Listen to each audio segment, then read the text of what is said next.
अच्छी और सच्ची खबरों में शुरुआत आज करेंगे चंद्रयान-3 से, जो सफलता के आगे से आगे बढ़ रहा है, चांद की सतह से बहुत करीब पहुंच गया है और लॉन्चिंग के बाद इसरो को इसे 3 हफ्तों में तय प्लान के मुताबिक चंद्रमा की कक्षाओं में स्थापित करने में कामयाबी मिली है।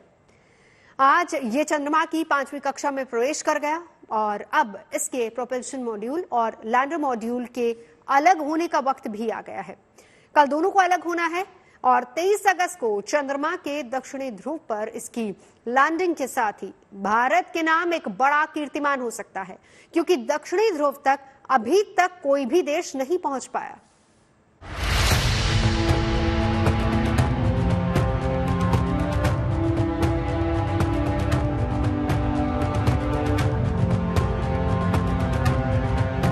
चांद की चौखट पर पहुंच चुका है चंद्रयान-3। 23 अगस्त इसकी सॉफ्ट लैंडिंग की तारीख है। अब उससे पहले 17 अगस्त की तारीख सबसे अहम है। इसी दिन चंद्रयान-3 के प्रोपल्शन मॉड्यूल और लैंडर मॉड्यूल अलग होंगे, क्योंकि चांद के चारों तरफ अब चंद्रयान-3 के सारे ऑर्बिट मैन्यूवर पूरे हो चुके हैं। 16 अगस्त यानी आज सुबह चंद्रयान-3 चांद की 5वीं कक्षा में पहुंच चुका है। ये चौथी बार था जब इसकी ऑर्बिट बदली गई। अब ये चंद्रमा की 153 किलोमीटर गुना 163 किलोमीटर की कक्षा में आ गया है। इसके लिए इसरो के वैज्ञानिकों ने सुबह करीब 8:30 बजे चंद्रयान के थ्रस्टर कुछ देर के लिए फायर किए। इससे पहले चंद्रयान 150 किलोमीटर गुना 177 किलोमीटर की ऑर्बिट में था। अब चंद्रयान के 153 किलोमीटर गुना 163 किलोमीटर की ऑर्बिट में होने का मतलब ये है कि ये ऐसी कक्षा में घूम रहा है जिसमें उसकी चंद्रमा से सबसे कम दूरी 153 किलोमीटर और सबसे ज्यादा दूरी 163 किलोमीटर है। यानी चांद की सतह से अब चंद्रयान-3 महज 163 किलोमीटर दूर है। इसरो ने ट्वीट कर इसके बारे में बताया, जिसमें बताया गया है कि चंद्रयान-3 को तय हिसाब से 153 किलोमीटर गुना 163 किलोमीटर की कक्षा में स्थापित कर दिया है। इसके साथ ही चंद्रयान-3 के कक्षा में जाने की प्रक्रिया भी पूरी हो गई है। मैं तो ये कहूँगा कि चंद्रयान की यात्रा को सारा विश्व इस वक्त बड़ी उत्सुकता के साथ देख रहा है और ये सुखद समाचार ये है कि जो उसका फाइनल लूनर मनूवर था आज वो मुकम्मल हो गया। अबाउट 143 बाई 153 और बाई 163 किलोमीटर ऑर्बिट चंद्रमा के इर्द गिर्द चंद्रयान-3 पहुंच चुका है। अब अगला उसका माइलस्टोन या महत्वपूर्ण जो उसका पड़ाव रहेगा वो रहेगा कि जो लैंडर मॉड्यूल प्रोपल्शन मॉड्यूल से बाहर निकलेगा और हमारी ये अपेक्षा है कि ये 17 अगस्त के लगभग होना चाहिए ऐसा। उसके उपरांत साउथ पोल के नज़दीक जाकर के वो एग्जैक्ट उस स्थान की शिनाख्त करेगा जहां उसे लैंड होना है और लैंड होने की संभावना 23 अगस्त लगभग सायं 5:30 बजे। 14 जुलाई को श्रीहरिकोटा के सतीश धवन अंतरिक्ष केंद्र से चंद्रयान-3 लॉन्च किया गया था। तब से ये लगातार चंद्रमा की ओर बढ़ रहा है। 22 दिन के सफर के बाद चंद्रयान 5 अगस्त की शाम चंद्रमा की कक्षा में पहुंचा था और 4 बार ऑर्बिट बदलने के बाद ये अपने अंतिम लक्ष्य के करीब पहुंच गया है। अब 17 अगस्त यानी कल इसरो चंद्रयान-3 के प्रोपल्शन मॉड्यूल को लैंडर से अलग करेगा और 23 अगस्त को शाम 5:47 पर चंद्रयान-3 की चंद्रमा की सतह पर सॉफ्ट लैंडिंग संभावित है। चंद्रयान-3 में लैंडर, रोवर और प्रोपल्शन मॉड्यूल हैं।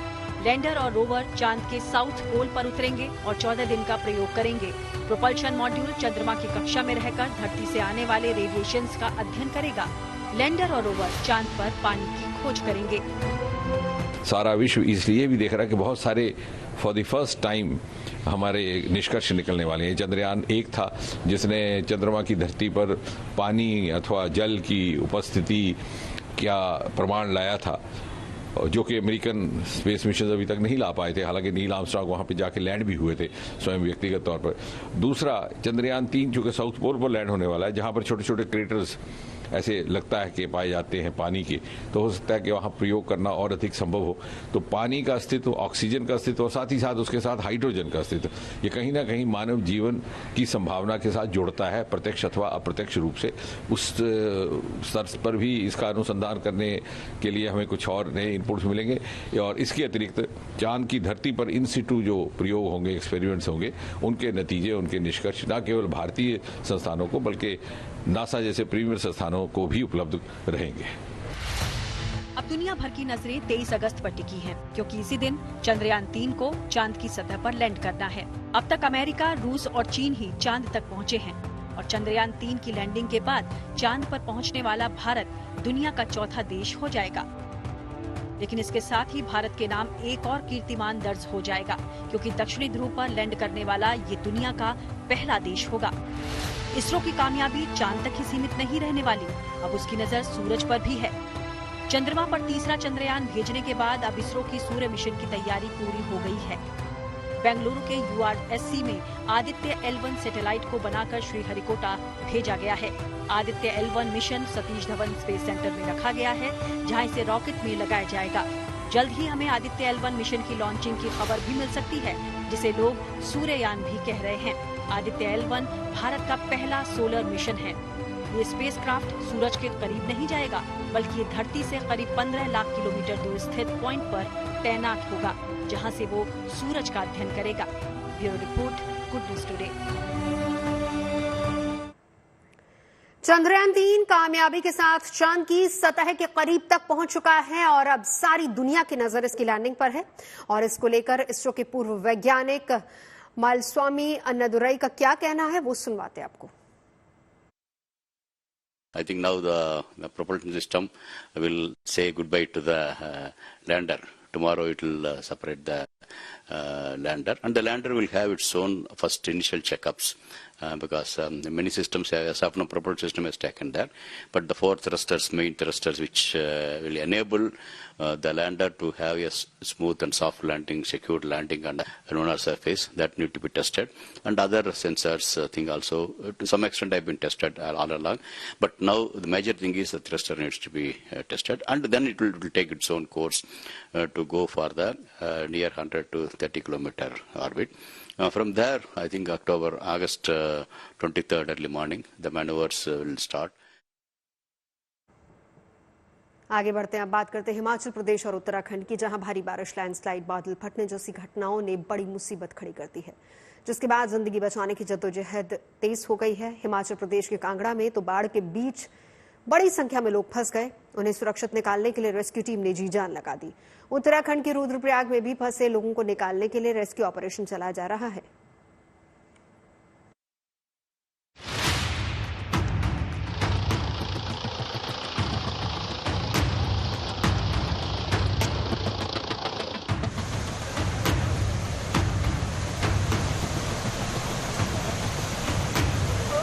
कुदरत का कहर टूटा तो शुरू हो गई जिंदगी बचाने की जंग। हिमाचल प्रदेश से लेकर उत्तराखंड में बारिश, लैंडस्लाइड, बादल फटने की घटना से लोगों के सामने बड़ी मुसीबत खड़ी हो गई। लोग जहां तहां फंस कर रह गए, जिनके लिए रेस्क्यू टीम ने मोर्चा संभाल लिया। हिमाचल प्रदेश के कांगड़ा में बाढ़ के बीच फंसे लोगों को बचाने के लिए सेना, NDRF, SDRF के साथ ही पुलिस की टीम शिद्दत से जुट गई। पोंग बांध से छोड़े गए पानी में करीब 400 लोग फंस कर रह गए, जिन्हें सुरक्षित निकालने के लिए बोट और वायुसेना के हेलीकॉप्टर्स की मदद ली गई। लोग जगह जगह पर फंसे सकते हैं, उन लोगों को हेलीकॉप्टर से रेस्क्यू किया जा रहा है। पोंग डैम से पानी छोड़े जाने के बाद तकरीबन 400 लोग फंस गए थे, जिनको एयरफोर्स के हेलीकॉप्टर से यहां पर सुरक्षित रेस्क्यू करके लाया जा रहा है। और यहां पर एयरफोर्स के हेलीकॉप्टर्स की मदद से इन लोगों को सुरक्षित बाहर निकाला गया है, जो कई घंटों तक पानी के बीच में फंसे रहे थे। फतेहपुर और इंदौरा इलाके में फंसे लोगों को सुरक्षित लाकर पठानकोट के राहत कैंप में पहुंचा दिया गया। सुखू जी, कहां से निकाला गया इन लोगों को? अभी तो मंड एरिया है, एक पंजाब के साथ लगता हुआ इलाका है, वहां से तकरीबन 1150 लोगों को निकाला गया और भी लोगों को निकाल रहे हैं। कितने लोग थे आप वहाँ पर? करीब है 20-25 आदमी, बहुत भी है और भी है। कहाँ फंसे हुए थे आप लोग? मलकाना में। पानी आ गया था? हाँ जी, बहुत पानी आ गया। तो यहाँ पर आप देख सकते हैं कि इस पूरे रेस्क्यू ऑपरेशन की अगुवाई मुख्यमंत्री सुखविंदर सिंह सुक्खू कर रहे हैं। लोगों को यहाँ से निकाला जा रहा है। हिमाचल में आई इस मुसीबत पर मुख्यमंत्री सुखविंदर सिंह सुक्खू खुद नजर बनाए हुए हैं।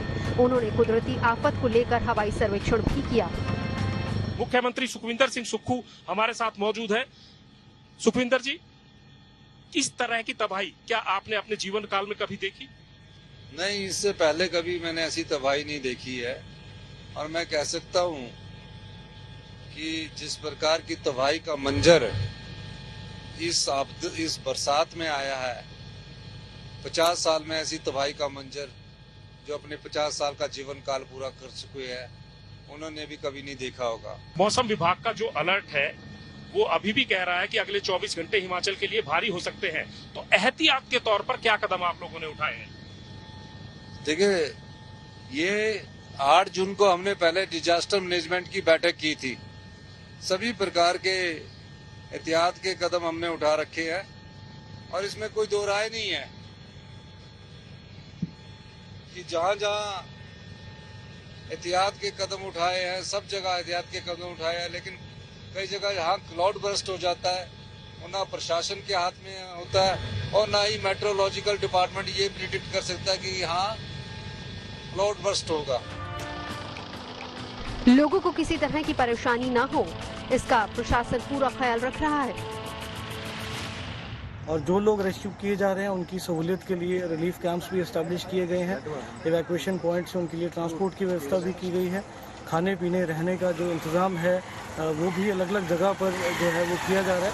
और 4-5 जगह पर जो हमारे रिलीफ कैंप्स हैं उनको एस्टैब्लिश किया गया है और सभी प्रकार से इन लोगों को जो इवैक्यूएट किए जा रहे हैं इनको किसी परेशानी का सामना ना करना पड़े, इसके लिए जो प्रयत्न है वो किए जा रहे हैं। कांगड़ा में 30 घंटे के अंदर करीब 1200 लोगों का रेस्क्यू किया गया है। सरकार के लिए सबसे बड़ी राहत की बात यह है कि इस तबाही में जिंदगी का नुकसान नहीं हुआ। मुख्यमंत्री सुखविंदर सिंह सुक्खू हमारे साथ मौजूद हैं। सुक्खू साहब, इस त्रासदी को कैसे देखते हैं आप? इन हालातों से कैसे निपटेंगे आप? देखिए, जो कांगड़ा में ये जो त्रासदी है और जो बाढ़ आई है, इसका मुख्य कारण पौंग डैम है। और पौंग डैम के कारण ये जो हमारे 2 क्षेत्र है जो पंजाब के सटे क्षेत्र हिमाचल प्रदेश के है, इंदौर और फतेहपुर, दोनों में अभी आप भी हमारे साथ थे, एरियल सर्वे किया, भारी नुकसान हुआ है। अभी तक भगवान का शुक्र ये है कि यहाँ कोई जिंदगी का नुकसान नहीं हुआ है। हिमाचल प्रदेश में कांगड़ा से लेकर शिमला तक रेस्क्यू ऑपरेशन जारी है। शिमला में पिछले दिनों मंदिर के पास जो तबाही मची थी, वहां अभी भी राहत और बचाव का काम चल रहा है। पिछले 4 दिनों से हो रही ही लगातार बारिश ने हिमाचल प्रदेश में जमकर कहर बरपाया है। इस वक्त हम लोग मौजूद हैं मनाली राष्ट्रीय राजमार्ग पर, जहां देख सकते हैं इस घर के करीब एक फ्लैश फ्लड किस तरह से आया और इस घर की एक मंजिल को पूरी तरह से तहस नहस कर गया। हिमाचल प्रदेश में एहतियात के तौर पर आज भी जो स्कूल कॉलेजेस हैं उनको बंद रखा गया है। हिमाचल प्रदेश के अलावा उत्तराखंड में भी कुदरत का कहर बरप रहा है। भारी बारिश के चलते यहां भी लोगों की मुश्किलें बढ़ी हुई हैं। रेस्क्यू ऑपरेशन की ये तस्वीरें रुद्रप्रयाग की हैं। मधमहेश्वर घाटी में भारी बारिश के चलते पैदल पुल के बहने से 200 से ज्यादा लोग फंस कर रह गए, जिन्हें निकालने के लिए एसडीआरएफ और एनडीआरएफ की टीमों ने मोर्चा संभाल लिया। कुछ लोगों को नदी के ऊपर रस्सी के सहारे रेस्क्यू किया गया। वहीं द्वितीय केदार मधमहेश्वर यात्रा पड़ावों पर फंसे यात्रियों को हेलीकॉप्टर के जरिए निकाला गया। बारिश थमने और पानी कम होने के बाद मंगलवार को रेस्क्यू ऑपरेशन फिर से शुरू हुआ, जो आज भी जारी रहा। लोगों को सुरक्षित निकालने के बाद अब उन्हें वहां से अपनी जगह के लिए रवाना किया गया है। ऋषिकेश में 14 अगस्त को यमकेश्वर ब्लॉक के ग्राम जोग्याड़ा मोहनचट्टी में भारी बारिश और भूस्खलन से नाइट लाइफ कैंप में कुछ लोग दब गए थे। यहां अभी भी पुलिस और एसडीआरएफ की टीमें मुस्तैद हैं। कुल मिलाकर हिमाचल से लेकर उत्तराखंड तक राहत और बचाव का काम युद्ध स्तर पर जारी है। कांगड़ा से सतेंद्र चौहान और मंजीत सहगल के साथ bureau report, good news today. कुदरती आफत का सामना करने वाले हिमाचल प्रदेश और उत्तराखंड को लेकर मौसम विभाग की तरफ से भी गुड न्यूज आई है और ये गुड न्यूज बारिश से राहत को लेकर है। दोनों राज्यों में बारिश को लेकर क्या अनुमान है, जानिए मौसम वैज्ञानिक कुलदीप श्रीवास्तव से। अभी बीते एक हफ्ते में हमारे पास काफी अच्छी रेनफॉल हो चुकी है और उसके बाद का स्पेल ये लगभग कंप्लीट हो गया है। तो अभी रेनफॉल एक्टिविटी में जो हिमाचल प्रदेश में और उत्तराखंड में काफी कमी रहेगी। अगर बीते दिन की बात करें कल से लेकर आज तक, तो काफी कम रेनफॉल, कह सकते हैं कि लाइट से मॉडरेट कैटेगरी की ही रेनफॉल रियलाइज हुई है। और हिमाचल प्रदेश में अगले 4 दिनों तक हल्की से मध्यम बारिश होगी, तो कोई अलर्ट नहीं है फिलहाल। और ज़्यादा हैवी रेनफॉल है, एक्सट्रीम हैवी रेनफॉल कुछ अगले 4 दिनों तक हिमाचल प्रदेश में नहीं होगा। अगर उत्तराखंड की बात करते हैं तो उत्तराखंड में भी कल से लेकर आज तक बहुत ही हल्की बारिश रिपोर्ट हुई है, और यहाँ भी 2 से 3 दिन तक कोई खास रेनफॉल एक्टिविटी होने की संभावना नहीं है। हालांकि उसके बाद जो है 1-2 दिन जो नेपाल से लगा हुआ एरिया है वहाँ थोड़ी रेनफॉल एक्टिविटी बढ़ सकती है, तो आइसोलेटेड हैवी रेनफॉल आ सकती है, लेकिन वो येलो कलर में ही अलर्ट है। कोई सीवियर टाइप की एक्टिविटी आप कह सकते हैं अगले 3 से 4 दिनों तक पहाड़ी राज्यों के लिए नहीं है। अच्छी और सच्ची खबरों में अब बात आजमाए हुए दोस्त रूस की। हमारा दशकों पुराना मित्र रूस हमारी उम्मीदों पर फिर खरा उतरा है। इस बार मामला S-400 एयर डिफेंस सिस्टम की डिलीवरी का है। रूस की तरफ से साफ किया गया है कि S-400 की बाकी 2 खेप की डिलीवरी भी तय वक्त पर ही होगी। रूस की इंटरफैक्स न्यूज एजेंसी ने एक सीनियर रूसी डिफेंस ऑफिसर के हवाले से यह दावा किया है। रूसी न्यूज एजेंसी की रिपोर्ट के मुताबिक मॉस्को में service for military technical cooperation की ओर से आयोजित एक कार्यक्रम में इस बात का ऐलान किया गया है, यानी पिछले 1.5 साल से चल रहे रूस यूक्रेन युद्ध की वजह से S-400 की डिलीवरी तय शेड्यूल पर नहीं होने की आशंका खारिज हो गई है। इस खबर से पाकिस्तान के बाद अब चीन की भी टेंशन बढ़ गई है। भारत को रूस से अब तक S-400 एयर डिफेंस सिस्टम की 3 यूनिट्स मिल चुकी हैं, जिसमें तीसरी स्क्वाड्रन की तैनाती पंजाब और राजस्थान में पाकिस्तान से लगी सीमा पर की जा चुकी है। रूस से अब मिलने वाली S-400 की नई स्क्वाड्रन की तैनाती चीन से सटी LAC यानी लाइन ऑफ एक्चुअल कंट्रोल पर हो सकती है। ऐसे में भारत को S-400 की तय समय पर होने वाली डिलीवरी पाकिस्तान की तरह चीन के लिए भी बड़ी रक्षा चुनौती साबित होगी, जबकि 2 मोर्चों पर चीन और पाकिस्तान जैसे दुश्मनों की मौजूदगी में रूस में बनने वाला ये युद्ध भारत के लिए वरदान साबित होगा, जिसकी शुरुआत आज से करीब 2 साल पहले हो चुकी है, जब साल 2021 के अंत में ही इस मिसाइल डिफेंस सिस्टम की पहली खेप भारत को मिली, जिसे भारतीय सेना ने दिसंबर 2021 में ही पंजाब सेक्टर में तैनात कर दिया था। पिछले साल नवंबर महीने में रूस से इसकी दूसरी खेप भी आई। फिर इस साल की शुरुआत में S-400 एयर डिफेंस सिस्टम की तीसरी खेप भी भारत पहुंच गई। भारत के खेमे में शामिल इस रूसी वायु रक्षा प्रणाली से दुनिया भर के तमाम देश, खासकर चीन और पाकिस्तान, खौफ खाते हैं। दोनों देशों को पता है कि इस तरह के एयर डिफेंस सिस्टम की मौजूदगी से भारत उनके एयरक्राफ्ट को आसमान से जमीन पर पलक झपकते ही पटक सकता है। ऐसे में समझना बहुत जरूरी हो जाता है कि इस आधुनिक मिसाइल डिफेंस सिस्टम से भारत की सीमाओं की सुरक्षा कैसे पुख्ता होती है। इस बात को समझने के लिए पहले हमें इसकी ताकत को समझना होगा। भारत के लिए S-400 के खास होने की वजह क्या है, ये भी आपको बताते हैं। S-400 की सबसे बड़ी खासियत इसका मोबाइल होना है, यानी इस मिसाइल सिस्टम को रोड के जरिए कहीं भी ले जाया जा सकता है। और इसमें 92N6E electronically steered phased arrow radar लगा है, जो करीब 600 किलोमीटर की दूरी से ही मल्टीपल टारगेट्स को डिकोड कर सकता है। यानी जैसे ही सर्विलांस रडार के घेरे में कोई मिसाइल या फिर दूसरा वेपन एंटर करता है, रडार इसे डिटेक्ट कर लेता है और कमांड व्हीकल को अलर्ट भेज देता है। अलर्ट मिलते ही गाइडेड रडार टारगेट को पोजीशन पता कर काउंटर अटैक के लिए मिसाइल लॉन्च करता है और दुश्मन मिसाइल को तबाह कर देता है। रडार में आने के बाद 5 से 10 मिनट में ही ये ऑपरेशन के लिए तैयार हो जाता है। S-400 एयर डिफेंस सिस्टम की सबसे बड़ी बात यह है कि ये एक यूनिट से एक साथ 160 ऑब्जेक्ट्स को ट्रैक कर सकती है। एक टारगेट के लिए 2 मिसाइल लॉन्च की जा सकती है। S-400 का मतलब ये है कि इस एयर डिफेंस सिस्टम की रेंज 400 किलोमीटर है, यानी इस डिफेंस सिस्टम में तैनात मिसाइल 400 किलोमीटर दूर से ही अपने टारगेट को डिटेक्ट कर काउंटर अटैक कर सकती है। साथ ही इसके जरिए 30 किलोमीटर की ऊंचाई पर भी टारगेट को बड़े आराम से निशाना बनाया जा सकता है। S-400 मिसाइल डिफेंस सिस्टम में 4 अलग अलग मिसाइलें लगी हैं, जो 400 kilometre, 250 kilometre medium range, 120 kilometre और 40 किलोमीटर की शॉर्ट रेंज पर टारगेट को तबाह कर सकती है। यह सिस्टम 400 किलोमीटर की रेंज में दुश्मन की मिसाइल, ड्रोन और एयरक्राफ्ट पर हवा में ही हमला कर सकता है। अक्टूबर 2018 में S-400 की खरीद के लिए भारत ने रूस के साथ 35,000 करोड़ रुपए की डील की थी। इस करार के मुताबिक रूस से कुल 5 यूनिट्स मिलने का समझौता हुआ था, जिसमें 3 खेप अब तक आ चुकी हैं। खबरें सच्ची होनी चाहिए, अच्छी खुद ब खुद लगती है। Navjot Randhawa signing off. आप सुनते रहिए गुड न्यूज, देखते रहिए गुड न्यूज टुडे।